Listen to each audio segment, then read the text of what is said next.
I do love all kinds of sport, really. But team sports that involve a ball. You could be the greatest player in the world. Who's the greatest AFL player ever? Gary Ablett? Yeah, well, he's a Geelong. He played for Geelong, so no. I just lost everybody. Someone said Nick Dacos. I don't mind. He's pretty good. He's not bad, but he's only young. He's only just starting out. So we got people like Plugger, Tony Lockett, and he's Sydney. Yeah, okay. Someone's up there. You could well, controversial. We won't go there. There's a lot of great players who have played the game. One of my favourite players of all time, this is going back, some of you may or may not remember this name from the history books, is a guy who I think he played for Fitzroy, back when there was a Fitzroy, and his name was Bernie Quinlan. Does anyone remember Bernie Quinlan? They called him Super Boot because he could kick a goal from 90 metres out. He just had this ability to be, I won't do this in church, but that's great. But the thing is, you could be the greatest football player of all time, and the thing is, if your teammates never passed you the ball, you're never going to score. Right? Let me see how good I am at this. Xander, Oh, well done. That was great because that was going to hit Judy right in the head. Otherwise, I'm so glad you caught that one. You could be Michael Jordan. You could be one of the GOAT, right? They call him the GOAT, the greatest of all time. I don't know how many people are called the GOAT in basketball because everyone seems to be the GOAT. But it is, well, that's my opinion. Some people think it's LeBron, but I don't think so. I think it's Michael Jordan. But the thing is, every time somebody does something good, they're called the GOAT, all right? Greatest of all time. Well, there's only one real GOAT. We know who that is. Jesus, greatest of all time. But the thing is, you could be the best player. You could be dominating the league. You could shoot you could have your eyes closed, shoot from the half court. You could do whatever. But if your teammates never pass you the ball, you're never going to score. All right? In rugby league, anyone like rugby league? I like a Melbourne Storm. That's kind of my team now because we've always gone for the rugby league team of the place where we live, and that's the closest one. So when we lived in Melbourne, the Storm started going for them, and then we moved to Campbelltown. We started going for the Tigers, and they're pretty trash. But that's okay. But the thing is that if you get right up to close to the line and then you pass the ball behind them or on the ground, or you're never going to score unless the ball is passed well. So today we're actually talking about being able to pass it on. We need to pass it on. And we've got to look at how we're actually passing things on to the next generation. Now, this is a Father's Day message, but it's not limited to people who actually are fathers. So if you are going, well, that's for fathers, I'm going to tune out right now. Let me just see if I can put my AirPods in and find something interesting to listen to. Don't do that. Because this is actually for everyone, regardless of how old you are, because regardless of what you think, we all have a next generation to pass on to. Right? So maybe you're a mum here today and you're going, well, I'm not a dad, I don't need to pass. You have a responsibility to pass on to your children. But beyond that, we all have a responsibility to pass on what we know to somebody else. And that is our heritage. If you think about a relay race, I love the whole thought of Lisa, what are you doing? You're sitting in... we reserve seats for you every week. Sorry about that. I'm moving on. I just got thrown for a second. I was like... All right. Where was I? Relay race? So you can sprint. You might have the fastest runners in the world, but if they don't learn how to pass the baton on correctly in the right timing, they're never going to win. Or maybe they might even drop the baton. See, the thing is, that person who's in front, the next runner in the row, they've got to start sprinting before they even get the baton. And they're going to run their leg of the race regardless of how well you pass the baton or not. So it's up to us to actually pass it on. Proverbs 13:22 says this. It says, a good man leaves an inheritance to his children's children, but the sinner's wealth is laid up to the righteous. So I'm going to be talking about passing things on to the next generation. So for some of us here, that's going to be people who are younger than us. But for a lot of us here, it might even be people who are older than us, I've got the extreme privilege of being able to pass on what I have been passed on to everybody here, regardless of age. And that is an extreme honor and a privilege. So when I hear you talk, when I hear me talking, trying to just disconnect the brain, reconnect it, boot it in, tie it into the mouth. There we go. Happens all the time. So when you hear me talking about next gen, think about discipleship, not age groups. All right? So we've got to ask ourselves the question, what are we passing on? What are we passing on? Obviously, there's a few things that we should and that we do pass on to the next generation, whether or not they're our children or not. We pass on our morality.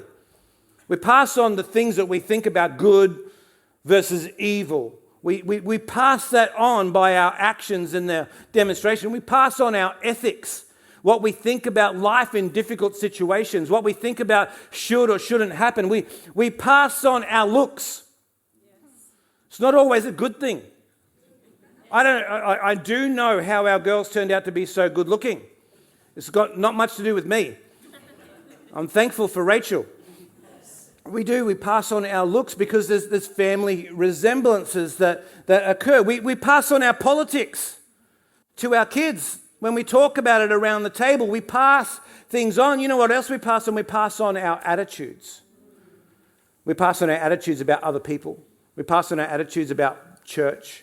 We pass on our attitudes about the things that we walk through. We pass on our attitudes to our kids because the kids will pick up everything that we say and do. They will hear us. They will see us in the way that we act, and they will start to copy us. So these are some of the things that we do pass on kind of naturally. We don't even really need to try. That just happens because our kids will see us in the way that we act and respond in our attitudes around the home, and the way that husbands treat wives and wives treat husbands and parents treat children, children respond back. And these things are kind of naturally passed on, right? But there's a couple of things I think that we need to be really, really intentional about passing on. I think we need to pass on our skills to our children. We need to pass on our skills to the next generation. What do I mean by that? I think that we need to think about being able to pass on working with our hands to the next generation. Pass on our work ethic to the next generation. It says in 1 Thessalonians 4:11 and 12, it says, to aspire to live quietly and to mind your own affairs, and to work with your hands as we instructed you, so that you may walk properly before outsiders and be dependent on no one. What's that talking about? It's talking about being able to work for a living, to be able to earn for your own. Rather than being dependent on everybody else around you to support you, you need to be able to supply for yourself, to be able to work with skill sets and do things. And there's something biblically profound with being able to work with our hands. So when we're passing on skills, we're not just talking on techniques, we're teaching people to be contributors rather than just consumers. Right? And now my goal for everybody, and what I want to try and pass on to you in all of this, is that you would be a spiritual contributor, not just a spiritual consumer. Right, that you would contribute to the body of Christ that is gathered here in this place and up in Nil, that we would contribute one to another rather than just coming in and let me just take. We're giving rather than taking. Consider that. Has anyone heard of a guy called Millard Fuller? He was the founder of an organization called Habitat for Humanity. Now, a lot of people have heard about Habitat for Humanity, and he was not a professional carpenter, but Habitat for Humanity went on to build 400,000 homes for people who probably could never afford to have a house of their own. And he wasn't a professional carpenter, but he believed in teaching people to build homes as a thing that's going to transform communities. He understood that when Practical skills combined with kingdom purpose equals change in a community. And you found that all throughout, people would come together and they would build homes. Volunteers would come together. Single people, married people, whole church communities would come together and build a house for someone in that community. And it would be a blessing to that person, but also enriching the people who actually gained skills for that. So why is this problem? Why is teaching practical skills important? It teaches problem solving and perseverance. We need a generation who knows how to fix stuff, who doesn't just go, well, that's broken, let's go buy a new one, right? Okay, people are like, oh no, let's just go and buy a new one.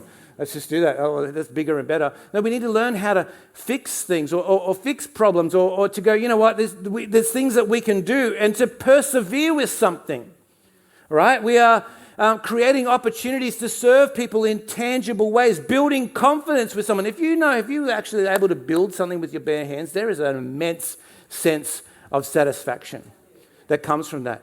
I like decks. This is the third house that we had that I've built the deck. The first one, it was good. It was 2 levels. It was good. I'm telling the story. It was good, but if you actually got up close and measured the squareness of it, it may not have been perfectly square or level. I left that to my nephew. Is it right? Yeah, it's right. So the whole adage about measure twice, cut once, we had the adage of measure once, cut twice. And it wasn't quite right to the point where we had to cut some really weird looking angle pieces to fit into the gaps to make it look like it was meant to be there. And then the second one I built, and we actually had a concrete base for it, and we built a deck out, and it had to have a round thing cut, and it was good, wasn't that good. The third one, though, I'm telling you, third time around, I'm going, just the satisfaction of being able to build the deck within, and then you measure the corners. And when you measure the 2 corners, from corner to corner, and you go, and it's exactly the same, it's good, and it feels good. There's an immense sense of self-satisfaction. And you know what? When you're serving with somebody else, it opens up opportunities for conversation. I've learnt that men like to build stuff. Men like to fix things. That's probably a great avenue for people to have discipleship conversations, and conversations around the gospel is over an open car bonnet with your head in there and your hands full of grease, and let's converse, let's talk, let's sort things out in life. You know, things like making a fire. Who knows how to make a fire? Yeah, you just get a little bit of fuel, a little bit of and paper, and you just get the lighter out and... But making a fire, little practical things, setting up camp, fishing, hunting, golfing is a good skill. Driving a car, teaching the next generation skills, practical skills. See, today's generation are being taught more and more to be sedentary, to sit and receive things through your eyes with an iPad. We've got a generation full of iPad kids who just scroll and scroll and scroll. We need to actually change them and give them the gift of usefulness. Right? So pass on your skills. Fix something. Break something. Make something. Pass it on. But what else do we need to pass on? Not just our skills. We need to pass on wisdom.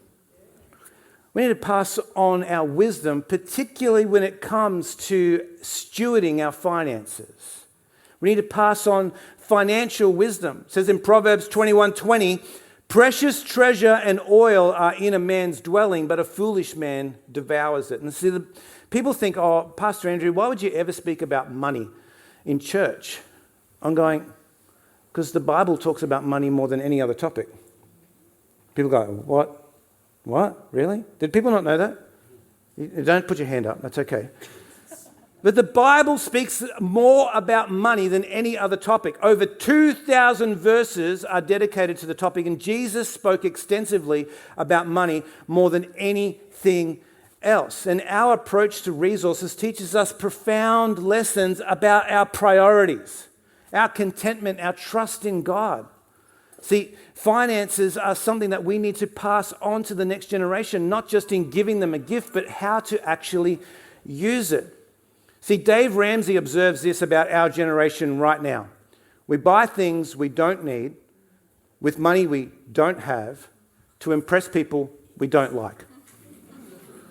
Right? It's all about status. So here's some wisdom for you to be able to pass on to the next generation, whether they are your children or whether it's someone that you are walking alongside in the faith. Here's some wisdom. Tithe faithfully. Honor the Lord with your first fruits. Here's another piece of wisdom. I'm just going to shoot these out there. You can grab them and you can just go, I'm going to grab that one. I'm going to put that in my pocket. Spend less than you earn. How's that supposed to work? How am I supposed to get all the things that I want? Maybe wait. Wait. How about save diligently? Prepare today for what you're going to do tomorrow. Save diligently. How about give generously? Anyone met someone who's just so tight-fisted, Scrooge McDuck kind of vibes? Not pleasant to be around, but a generous person devises generous plans. Avoid debt. Don't become a slave to money. Money was, you know that actually it was meant to serve you, not you serve it? And really, I think probably one of the only things that you should ever consider having a debt about is something that's going to be called appreciating. I was going to say depreciating, but I couldn't think of the word. I appreciate you, Greg.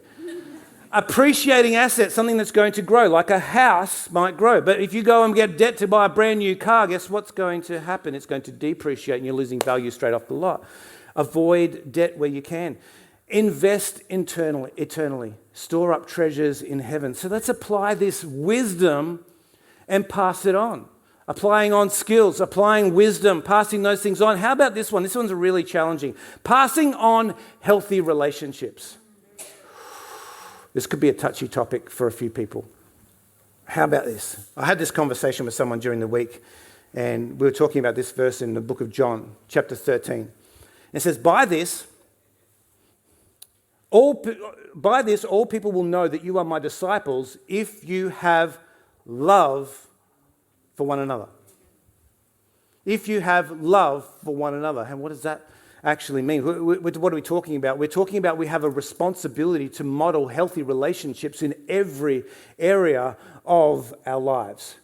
It's not just in one area. It's not just in our marriages. It's not just in our parenting. It's not just in our workplace. We have a responsibility as believers in Jesus to model what it looks like to have healthy relationships everywhere that we go. With our children, our job is to model a healthy marriage, right? And that's one of the best examples that you can pass on to the next generation. See, my kids will tell you that I demonstrate what it looks like to love my wife regardless of whether they're embarrassed or not. And that has been many occasions. They're like, oh, gross, Dad, oh. That's what our job is as husbands, is to love our wives and gross out our kids. And that's one of the joys that we get to be. But so much more than that, we're modeling healthy relationships with each other. Do you know there's so many dysfunctional relationships even within the church?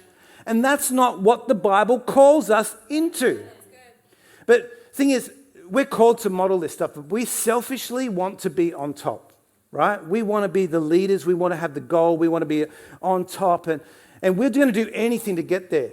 And I've got a couple of fruits that I've actually seen happen in relationships, even within our congregation, in our church, and things that we need to actually remove.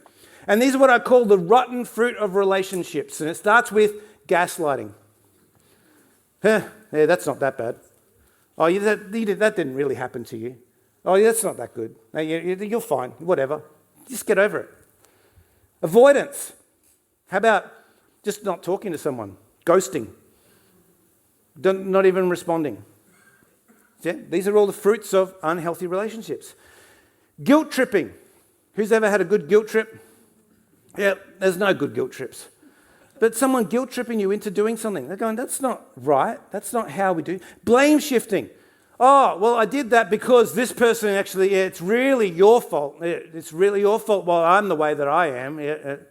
Is anyone picking up what I'm putting down this morning? These are the unhealthy fruits of relationships. These are the rotten fruits of relationships. How about passive aggression? I want to tell you a little secret about passive aggression. It's not passive at all. It's just aggression. And we just need to cut it out. Right? It's not healthy. And as Christians, it's got no place in our thing. How about minimizing people's feelings? Don't minimize people's feelings. How about conditional love? If you do this for me, then I will love you. Right? That's not what the Bible teaches us. Narcissism. Oh man, I'm just so in love with myself. Everything else just sort of is in the background, right? Because I just can't get the focus off me. Manipulation. These are the fruits, the rotten fruits. But maybe we need to change these things for something else. It says in Galatians 5:22, but the fruit of the Spirit is love, joy, peace, patience, kindness, goodness, faithfulness, gentleness, self-control. Against such things there is no law. So instead of actually trying to apply all of these things, maybe we need to identify, be able to become self-aware that we're using these tools to manipulate people around us, to try and get our own way because we really want to be on top. Do you know what the Bible teaches us about that? That the only way up is down. That the Son of Man came not to be served, but to serve. So if we're going to follow anyone's example in all of this, it's got to be Jesus, right? I better move on. G.K. Chesterton said this. He said, Christian love hasn't been tried and found wanting. It has been found difficult and left untried. Does anyone need me to read that again? Christian love hasn't been tried and found wanting. It has been found difficult and left untried. Too hard basket. Oh, that person, we'll never be able to fix that. You know how do we repair broken relationships? And this is how we repair broken relationships here at Harvest Church. Repentance, forgiveness. Repentance, forgiveness. Repentance, forgiveness. That's how you repair broken relationships. But we have so much pride that we're too big to say, I'm sorry.